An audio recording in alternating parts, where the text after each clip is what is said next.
Bangladesh hockey ফেডারেশনের নতুন technical director হিসেবে নিয়োগ পেলেন জার্মান কোচ গেরহার্ড রাখ পিটার।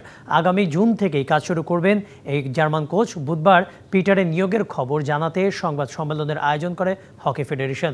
বাংলাদেশের হকির সাথে অনেক পুরনো সম্পর্ক এই জার্মান কোচের। ছিলেন জাতীয় দলের দায়িত্বে। এছাড়া মোহামেডান ও মেরিনার্সকে ভিন্ন মেয়াদে প্রিমিয়ার ডিভিশন হকি লিগে শিরোপা জিতিয়েছেন তিনি। এছাড়া বাংলাদেশের অনেক হকি খেলোয়াড় এই কোচের হাত ধরেই বিদেশের হকি লিগে খেলার সুযোগ পেয়েছেন।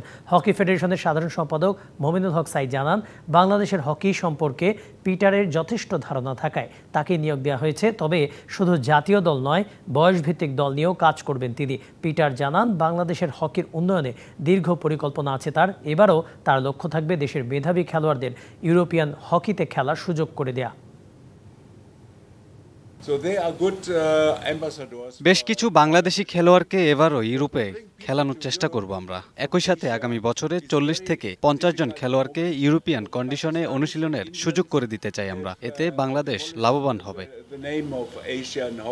আমাদের এখানে আসার আগে কিন্তু 3টা খেলোয়াড়কেই কিন্তু ও জার্মানে কিন্তু সুযোগ করে দিচ্ছে। আমরা একটা কনফিডেন্স পেয়েছি যে ওর মাধ্যমে আমাদের কয়েক ডজন প্লেয়ার বাইরের মাধ্যমে খেলার একটা সুযোগ চলে আসছে, যারা ফুল টাইম ওই টাইমটুকু ফুললি প্র্যাকটিসের মধ্যে থাকবে।